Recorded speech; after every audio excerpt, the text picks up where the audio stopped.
नमस्कार मित्रांनो, ठरलं तर मग या मालिकेच्या आजच्या भागात आता अर्जुन आपले स्टेटमेंट जज साहेबांना देत म्हणतो की प्रिया आणि साक्षी या दोघींच्या स्टेटमेंटमध्ये एवढी मोठी तफावत आहे आणि याचं एकच कारण म्हणजे मिलॉर्ड, कारण हे आहे की विलासचा खून हा साक्षी शिखरे यांनी केलाच नाहीये मिलॉर्ड, तर विलासचा खून केलाय प्रिया मधुकर उर्फ तन्वी सुभेदार यांनी। असं अर्जुन जेव्हा कोर्टामध्ये आपलं स्टेटमेंट देतो तेव्हा मात्र सर्वांना प्रचंड असा धक्का बसतो। तर प्रियाला आता अक्षरशः घामच फुटतो, कारण मी तर खून केला नाहीये हे तिला चांगल्या प्रकारे माहीत असतं। तर आता घरातील सगळेजण आश्चर्याने एकमेकांकडे पाहतात आणि अगदी शांत बसलेले असतात। सायली आणि कुसुम एकमेकींबरोबर काहीतरी बोलत असतात, तर बाकी सर्वांना आश्चर्य वाटतं की अर्जुनने आता हे स्टेटमेंट का केलं असेल। परंतु आता महिप्त आणि अगदी साक्षीच्या मनासारखं झालेलं असतं। ते दोघेही खूप म्हणजे खूप खुश असतात। त्याचबरोबर दामिनी सुद्धा गालात हसते, कारण तिला असं वाटतं की मी जे काही बोलले होते, मी जो काही प्लॅन केला होता, त्याचप्रमाणे सगळं घडतंय। मग आता इकडे प्रिया अक्षरशः थरथर कापत असते। ती म्हणते, अर्जुन अर्जुन तू अरे मी खून केलेला नाहीये, तू डोक्यावर पडलास का अर्जुन? असं जरा हळू आवाजात ती त्याच्याबरोबर घरच्यासारखं बोलू लागते आणि मग त्यानंतर म्हणते की अरे काय बोलतोस तू? बोल ना पटकन, तुझं डोकं फिरलंय का डोकं? पण नाही, मी अजिबातच खून केलेला नाहीये, प्रिया आता पुन्हा पुन्हा म्हणते। इकडे कल्पना प्रताप्स देखील टेन्शन वाढलेलं असतं। तेव्हा कल्पना म्हणते, अहो आता अर्जुन बघा ना, काहीतरीच विचित्रसारखं बोलतोय। अहो खून तन्वीने कसा केला असेल? तेव्हा प्रताप सुद्धा हळूच म्हणतो की अगं मला सुद्धा ऐकून ना जरा धक्काच बसलाय, पण कल्पना अगं आपल्याला यातलं काही माहीत आहे का? नाही ना। त्यामुळे आपलं एकच काम आहे आता अर्जुन जे काही सांगतो ना, ते ऐकायचं। तेव्हा ऑर्डर ऑर्डर असं म्हणून जज साहेब सर्वांना आता शांत करण्याचा प्रयत्न करतात, कारण कोर्टामध्ये आता गोंधळच असतो।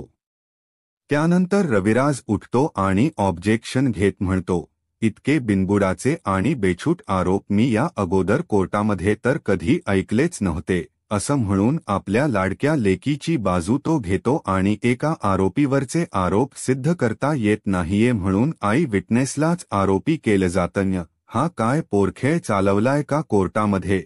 तर प्रिया मात्र आता खूप रडत असते आणि रविराजकडे पाहते। तिला असं वाटत असतं की आता रविराजने मला वाचवावं। इकडे महिप्त हळूच आता साक्षीच्या कानात म्हणतो, तो पोरखेळ असू दे नाहीतर काहीही असू दे, या अर्जुन सुभेदाराने त्या प्रियाला लटकवलं ना म्हणजे तू सुटशील, बाकी काय? तेव्हा साक्षी मात्र गालातच हसते। पण साक्षीला जरा वेगळा संशय आलेला असतो, म्हणून ती सुद्धा अगदी हळू आवाजातच सांगते, अण्णा मला ना जरा वेगळीच भीती वाटते, कारण हे सगळं ना जरा वेगळ्याच दिशेने चाललंय। अहो काहीतरी वेगळंच कारण आहे का करत असेल अर्जुन असं सांगा मग आता अर्जुनची वेळ उत्तर देण्याची असते, तेव्हा तो रविराजला स्पष्टपणे भर कोर्टात आणि घरच्यांसमोर सुद्धा सांगतो की ॲडव्होकेट किल्लेदार, मी पुराव्याशिवाय कधीही काहीही बोलत नाही, हे तुम्हाला तर चांगल्या प्रकारे माहीत आहे। असं म्हणून तो जज साहेबांना सांगतो, खुनाच्या रात्रीबद्दल आजपर्यंत कोर्टामध्ये जे काही बोललं गेलं आहे, ते सगळं काही खोटं म्हणजे खोटंच होतं आणि खुनाच्या रात्री नक्की काय घडलं हे सादर करण्यासाठी मला कोर्टाची परमिशन हवी आहे आणि जे काही मला सांगायचं ते बहुतेक शब्दांनी सांगता येणार नाहीये। सो त्याच्यासाठी मी आणि माझे असिस्टंट मिस्टर चैतन्य गडकरी तुम्हाला सगळं काही अंट करून दाखवणार आहे। त्यामुळे तुमची परमिशन हवी आहे, असं अर्जुन आता परमिशन मागत म्हणतो। आता रविराजचाही नाईलाज होतो। आता तो म्हणतो, अर्जुनच्या डोक्यात हे काय आहे भलतंसलतं? सर्वांनाही तोच प्रश्न पडलेला असतो, अगदी घरच्यांना सुद्धा। तेव्हा परमिशन आता जज साहेब लगेचच देऊन टाकतात। त्यानंतर चैतन्य पुढे येतो। अर्जुन म्हणतो, मिलॉर्ड, मी तसा वाटत नसलो तरीही मी साक्षी शिखरे आणि माझा असिस्टंट चैतन्य हा प्रिया मधुकर. तेव्हा अर्जुन म्हणतो की साक्षी प्रियाच्या मागोमाग आतमध्ये आली त्यानंतर. तेव्हा चैतन्य आता प्रियाची ऍक्टिंग करून दाखवतो. साक्षी, अगं तू इथे आश्रमामध्ये काय करतीय? तेव्हा अर्जुन म्हणजेच ती साक्षी, ती म्हणते, काय करती म्हणजे? मी तुला फीचे पैसे दिले होते, तुझ्याकडेच ठेवणार आहेस का? मला पुन्हा रिटर्न कधी करणार आहे? मला आत्ताच्या आत्ता व्याजासकट ते पैसे परत कर म्हणजे कर. तेव्हा प्रिया म्हणजे चैतन्य म्हणतो, मी कुठून आणू अगं? आता माझ्याकडे सुद्धा पैसे नाहीयेत तुला देण्यासाठी.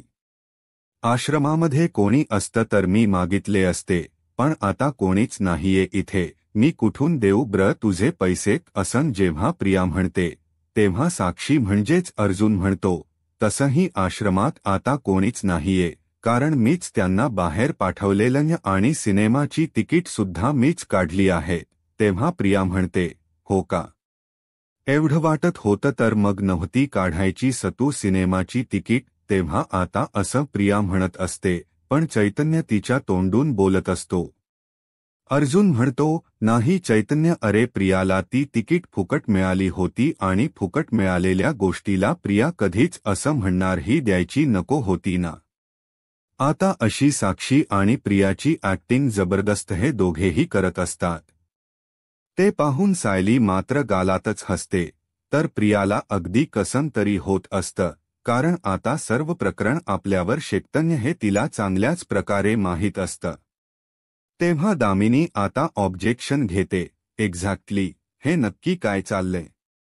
अहो, हे कोर्ट आहे, कोर्ट, नाटकाचा थिएटर नाहीये इथे आणि या दोन मोठ्या वकिलांचा हा अभिनय आम्ही का बघायचा आहे? असं थेट प्रश्न ती जज साहेबांना करते. तेव्हा ऑब्जेक्शन सस्टेंड असं जज साहेब म्हणतात. तेव्हा दामिनी, क्यू सुभेदार, ऐकलं का? असं म्हणून खाली बसते. अर्जुनने आता कोर्टामध्ये सगळ्यांचंच एंटरटेनमेंट केलेलं असतं. त्यानंतर जज साहेब म्हणतात, ऐका ॲडव्होकेट अर्जुन सुभेदार, प्लीज मुद्द्यावर या. मग चैतन्य आपल्या जागेवर जाऊन बसतो. तेव्हा अर्जुन सांगतो, माझा मुद्दा तोच आहे मिलॉर्ड, जे ॲडव्होकेट किल्लेदार आणि देशमुख हे दोघेही दाखवून देतायत की त्यांना हे जे मी केलं ना, ते पोरकट आणि हास्यास्पद वाटतंय.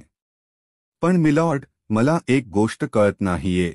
साक्षी शिखरेने प्रियाला पैसे दिले होते, पण प्रियानेच ते पैसे साक्षीला दिले नाही, म्हणून साक्षी खूप रागवली. तरी सुद्धा साक्षीने प्रियासाठी आणि सगळ्या लोकांसाठी तिकीट्स बुक केली. असं का केलं असेल सांगा ब्र?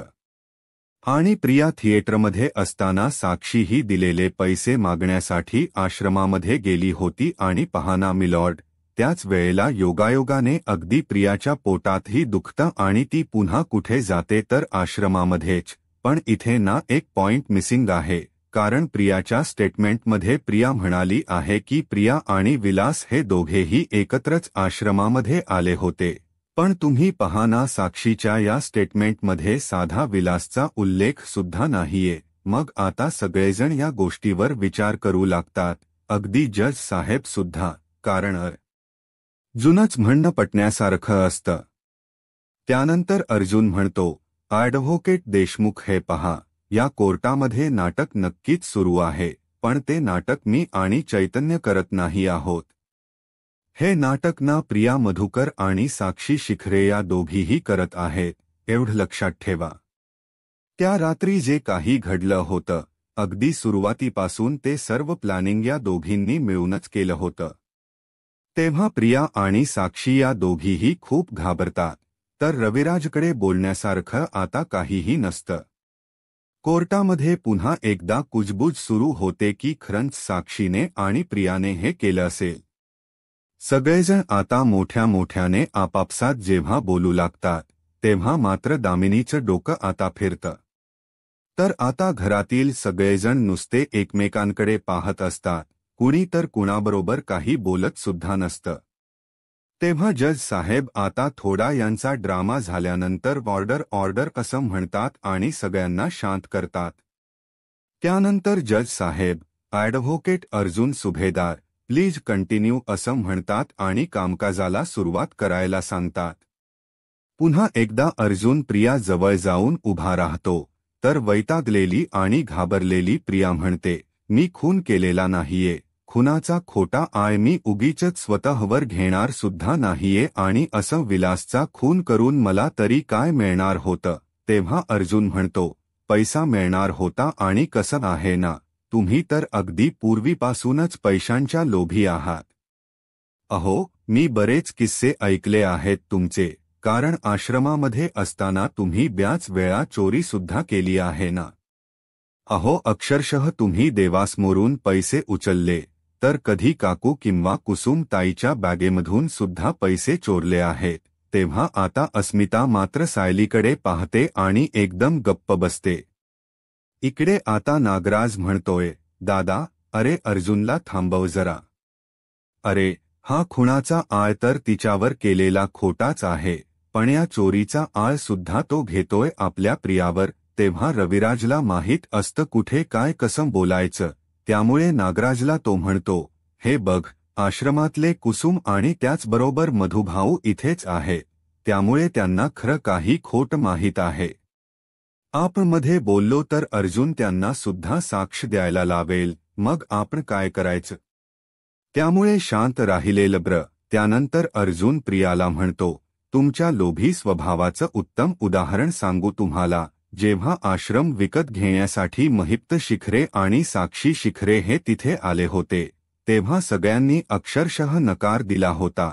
फक्त तुम्ही आणि तुम्हीच मधुभाऊंना म्हणाला होतात की आपण आश्रम विकूयात आणि तुम्हीच फक्त आश्रम विकण्याची तयारी दाखवली. तेव्हा सगळेजण धक्क्याने प्रियाकडे पाहतात. मग अर्जुन विचारतो, बरोबर बोलतोय ना मी.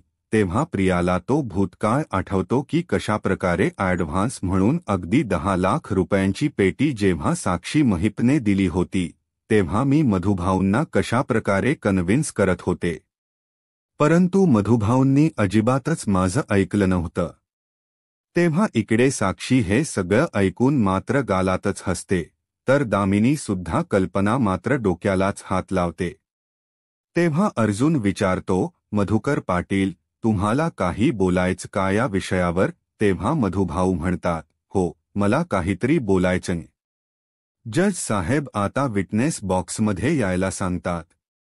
मग आता काही वेळातच मधुभाऊ लगेच विटनेस बॉक्समध्ये येतात आणि म्हणतात, हो, हे खरं आहे, कारण महिप्त येऊन गेल्यानंतर प्रिया ही माझ्याकडे आली होती आणि तिने मला ना सल्ला सुद्धा दिला होता की आपल्याला आता हा आश्रम विकावा लागणार. पण खरं तर आम्हाला कुणालाच ते काही पटत नव्हतं, कारण तो आमच्यासाठी फक्त आश्रम नव्हता, बिल्डिंग नव्हती किंवा एखादा छोटासा जमिनीचा तुकडा सुद्धा नव्हता. ते ना आमच्यासाठी एक आमचं घर होतं, घर, आणि आम्ही सगळेच भावनिकदृष्ट्या त्यामध्ये अगदी गुंतलेलो होतो. परंतु प्रियाच्या मते ती फक्त आणि फक्त सोन्याची खाण होती. असं मधुभाऊ प्रिया विरुद्ध स्टेटमेंट देतात आणि मग प्रिया आता हे सगळं ऐकून रडकुंडीला येते. तिला आता सगळं बोलणं आठवतं की कशाप्रकारेच मी तेव्हा घरातील सगळ्यांना म्हणजे आश्रमातील सगळ्यांनाच कन्व्हिन्स करत होते की करोडो रुपयाची रक्कम येईल आणि ती रक्कम आल्यानंतर आपण टॅक्स वगैरे भरूयात आणि बाकीचे उरलेले पैसे सगळ्यांमध्ये अगदी समान वाटून घेऊ, म्हणजे आपल्या मनासारखं हवं ते करायला आपण मोकळेच. आता प्रिया ही डोक्याला हात लावते आणि खूप रडत असते, कारण तिचं एक एक खोटं उघड पडत असतं, तर घरातील सगळेजण आता तिच्याकडे पाहतच राहतात. मग आता त्यानंतर मधुभाऊ सांगू लागतात, आपण जर हा आश्रम विकला तर आपल्याला करोडो रुपये मिळतील, आपण सगळेच जण मालामाल होऊ, असं प्रिया आम्हाला म्हणायची.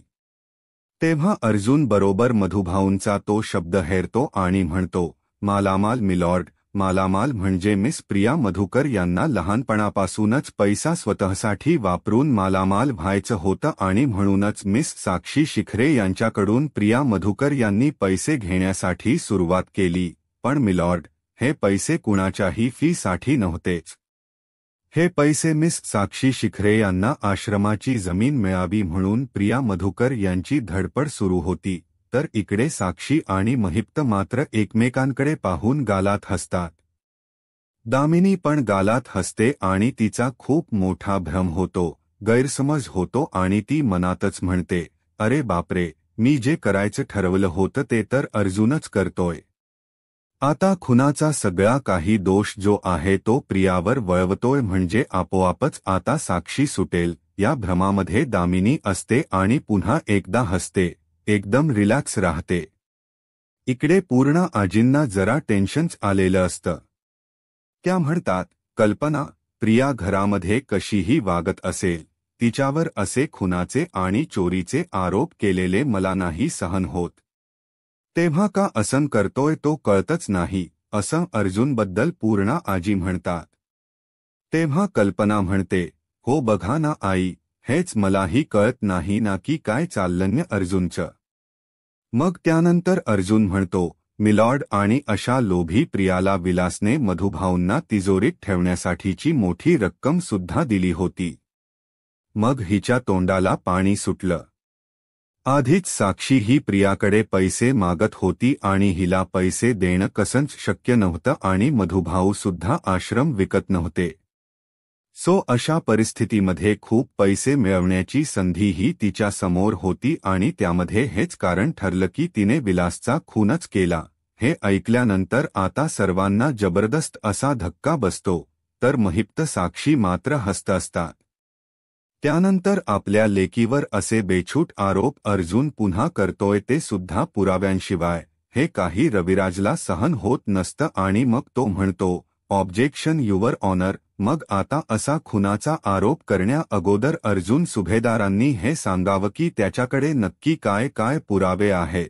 त्यावरती अर्जुन हसतो आणि म्हणतो की, ॲडव्होकेट किल्लेदार, अहो मी तर तिथेच येतोय.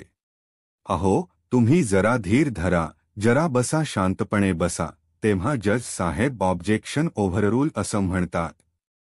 नाईलाजाने रविराजला खाली बसावं लागतं. त्यानंतर अर्जुन पुन्हा प्रियाकडे वळतो आणि तिला म्हणतो, तर सुप्रिया मधुकर, तुम्ही सगळेजण आश्रमामधून सिनेमा पाहायला निघालात आणि जाताना तुम्ही विलास जरा मागे होता, बरोबर? आणि तेवढ्यातच तुम्ही विलासकडे पैसे मागितले आणि अर्थातच विलासने पैसे देण्यासाठी सुद्धा नकार दिला असेल. परंतु विलासच्या लक्षात आलं की प्रिया आहे नाही पैसे चोरू शकते आणि म्हणूनच विलासने ठरवलं की घरी जाऊन तो पैसे कुठेतरी दुसरीकडे लपवून ठेवणार आणि नेमकी हीच गोष्ट कदाचित प्रियाच्या सुद्धा अगदी लक्षातच आली होती आणि म्हणूनच तिने सिनेमामध्ये पोट दुखण्याचं नाटक केलं आणि लगेचच आश्रमामध्ये सुद्धा जायला निघाली. पण विलास सुद्धा अगदी प्रियाला एकटीला काही जाऊ देत नव्हता आश्रमामध्ये, तिच्या सोबत गेलाच. कारण त्याला त्याच्या पैशांची काळजी होती म्हणून. आणि जेव्हा मग ते आश्रमामध्ये आले तेव्हा प्रियाचं आणि विलासचं पुन्हा एकदा भांडण सुरू झालं. आता तेव्हाच मधुभाऊ परत आले होते आणि मधुभाऊंनी हे भांडण थांबवण्याचा खूप प्रयत्न केला, परंतु नाही, मधुभाऊंचं कोणीच ऐकलं नाही. प्रिया तर प्रियाच आहे आणि प्रियाने पुन्हा एकदा मधुभाऊंना सांगितलं की तुम्ही अजिबात आमच्यामध्ये पडू नका. मग आता अर्जुन रचून जेव्हा ही कहाणी सांगत असतो तेव्हा मात्र प्रिया घाबरते, कारण खरंच असं काही घडलेलं नसतं. मग ती आरडून ओरडून म्हणते, नाही, असं काही घडलं नाही. तुम्ही ना रचून सांगताय हे सगळं. मग आता बाबा, प्लीज तुम्ही तरी थांबवा ना, हे अशी प्रिया रिक्वेस्ट करू लागते. आता रविराजचा जीव आपल्या लेकीसाठी तळमळत असतो, पण आता त्याचाही नाईलाज असतो. अर्जुन म्हणतो, हे पहा, अगोदर मला माझं बोलणं तर संपवू द्या, तोपर्यंत तुमचे वडील म्हणजेच सॉरी हा इकडे ॲडव्होकेट किल्लेदार अजिबात काही बोलू शकत नाही. ब्रते जाऊ द्या. आता प्रिया मॅडम, आपण कुठे आलो होतो तर मधुभाऊ हे मध्ये आले होते आणि तुम्ही मधुभाऊंचा अपमान केला, बरोबर? तुम्हाला माहीत आहे की विलास हा एक गुंड आहे. तुम्हाला त्यामध्ये विलासची बॅग दिसली, त्यामध्ये तुम्हाला विलासचं पिस्तूल दिसलं आणि तुम्ही लगेचच ते त्याच्याकडे रोखलं आणि मग त्याला धमकी दिली की सगळे पैसे मला दे, नाहीतर मी तुला मारून टाकेन. पण नेमके तेव्हाच मधुभाऊ मध्ये आले आणि मधुभाऊंनी तुला थांबवण्याचा खूप प्रयत्न केला, पण त्याचा काहीही उपयोग झाला नाही. कारण जोपर्यंत विलासला गोळी लागली होती तोपर्यंत तो मेला सुद्धा होता असं अर्जुन अगदी पटकनच प्रियाला सांगतो आणि प्रियाला अगदी गोंधळून टाकतो। तेव्हा प्रिया आता रडतच म्हणते, नाही नाही, असं काहीही झालेलं नाही। मग आता ती त्याच ओघात सांगू लागते, नाही, विलासला गोळी लागली तेव्हा मी त्यांच्या आजूबाजूला सुद्धा नव्हते। मी जसं सांगितलं तसं मी लपले होते। अगदी थोड्या अंतरावर होते, मी त्यांच्याजवळ नव्हते, असं ओरडून आरडून ती सांगू लागते। तेव्हा अर्जुन तिच्यावर प्रेशर टाकतो आणि म्हणतो, तू खोट बोलतीयस प्रिया, अगं तू स्वतःच हे लपवण्याचे प्रयत्न केलेस की विलासचा खून हा साक्षीने केलाय, पण खरं हे आहे की विलासचा खून हा तूच केला आहेस। तेव्हा प्रियावर असा आरोप अर्जुनने केल्यानंतर रविराज चौताळतो, उठूनच म्हणतो, ऑब्जेक्शन युवर ऑनर, आणि नाही, मी आता अजिबातच शांत बसणार नाहीये युवर ऑनर। अहो, कारण माझ्या अशिलावर अर्जुन सुभेदारे हे अगदी दादूत खोटे आरोप करत आहेत।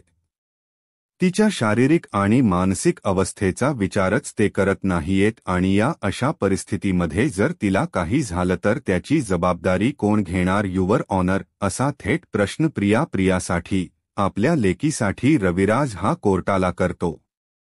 तेव्हा अर्जुन म्हणतो, मग चुकीच्या माणसाला जर शिक्षा झाली तर त्याची जबाबदारी कोण घेणार ॲडव्होकेट किल्लेदार? तुम्हीच सांगा ना आता। आता अर्जुन आणि रविराजमध्ये अगदी जुगलबंदी इथे पाहायला मिळते। सर्वजण एकदम गप्प असतात। त्या दोघांविरोधात कोणी काही बोलत नसतात। त्यानंतर अर्जुन रविराजला आता काहीच बोलू देत नाही आणि जज साहेबांना सांगतो की प्रिया मधुकर यांनी फक्त विलासचा मर्डर केलेला नाहीये, तर मधुकर पाटलांना सुद्धा मारण्याचा प्रयत्न केलाय, कारण विलास जेव्हा खाली जमिनीवर कोसळला आणि मधुभाऊ घाबरले आणि त्यांनी येऊन तुला जा विचारला आणि तेव्हा तू सुद्धा मधुभाऊंवर गोळी झाडण्याचा प्रयत्न केलास प्रिया, बरोबर? पण पिस्तलमध्ये फक्त एकच गोळी होती, बरोबर? आणि त्यानंतर तू तिथलाच एक फ्लावर पॉट उचललास आणि मधुभाऊंच्या डोक्यामध्ये वार केलास आणि मग त्यानंतर मधुभाऊ बेशुद्ध पडले, त्यांना काही सुचत नव्हतं आणि काय घडलं हे सुद्धा नंतर कळत नव्हतं आणि खरी गुन्हेगारना तूच आहेस प्रिया, तूच आहेस। असं अर्जुन सारखा प्रियावर प्रेशर टाकून आरोप करू लागतो। तेव्हा प्रिया अक्षरशः वैतागलेली असते। इकडे साक्षी आणि महिप्त मात्र हसत असतात। सगळं काही अगदी त्यांच्या मनासारखं होत असतं, परंतु त्यांना माहीतच नसतं की हा त्यांच्या चेहऱ्यावरचा आनंद हा अगदी तात्पुरत्या स्वरूपाचा आहे। दामिनी सुद्धा भलतीच खुश असते। प्रिया म्हणते की नाही नाही, हे सगळं चुकतन्य, माझ्यावर उगीच खोटे आरोप केले जात आहेत। कविराज म्हणतो, अर्जुन सुभेदार, अहो यासाठी ना पुरावे लागतात। तुमच्याकडे पुरावे तरी कुठे आहेत? दाखवा ब्र। अरे, तू सांगतोस ना, ती फक्त आणि फक्त एक स्टोरी आहे। अरे, एक वकील म्हणून तुला एवढा अनुभव नक्कीच आहे। अरे, कुणीही आलं कोर्टात आणि काहीही सांगितलं तर कोर्ट लगेच खरं मानत नाही। हे बघ, माझ्या मुलीवर केलेल्या प्रत्येक आरोपाचे पुरावे हवेत मला। याची बाजू घेऊन आता रविराज आपल्या लेकीसाठी तळमळत असतो आणि मग नंतर म्हणतो, जर मला प्रत्येक पुरावा तू दिला नाही तर मी अब्रू नुकसानीचा दावा तुझ्यावर करू शकतो। आता घरातील सगळेजण एकदम शांत असतात, कारण इथे गुरुशिष्याचेच कोर्टामध्ये अगदी एकमेकांविरोधात लढाई सुरू असते। अर्जुन अगदी शांत असतो। तो म्हणतो, मी सगळे पुरावे तुम्हाला देणार आहे, पण जरा धीर धरा। तर आता या दोघांमधील जुगलबंदी पाहून इकडे जज साहेब म्हणतात की ऑर्डर ऑर्डर, मग आता हे दोघेही शांत राहतात। त्यानंतर आता ते म्हणतात की आता इथे 15 मिनिटांची पुन्हा एकदा विश्रांती घेण्यात येईल आणि मग त्यानंतर अर्जुन सुभेदारांकडे नक्की कोणकोणते पुरावे आहे हे कोर्ट तपासून पाहेल। तेव्हा सगळेजण आता प्रियाकडे पाहतच राहतात। अर्जुन पुन्हा एकदा प्रियावर प्रेशर टाकतो आणि म्हणतो, तुझ्या हातातच ते पिस्तूल होतं आणि तुला पैसे हवे होते, म्हणून तूच मारल त्या विलासला आणि विलासवर तूच गोळी झाडली आहेस. प्रिया आता प्रेशरमध्ये येऊन मोठ्यानेच म्हणते, नाही नाही, विलासला गोळी मारली ती साक्षी शिखरेने. मी स्वतः माझ्या डोळ्यांनी पाहिलं. मग आता अर्जुनने हे सिद्ध करून दाखवलेलं असतं की साक्षी यामध्ये दोषी आहे. अर्जुन आता लगेचच कोर्टाला विनंती करतो, साक्षी आणि प्रियाला अशी शिक्षा व्हायला हवी की पुन्हा एकदा कुणीही अशी चूक करायला धजावणार नाही. मग त्यानंतर जज साहेब निर्णय देऊ लागतात. आता पुढे काय होईल हे पाहायला आत्ताच माझा महाराष्ट्र या यूट्यूब चॅनलला सबस्क्राईब करा. धन्यवाद.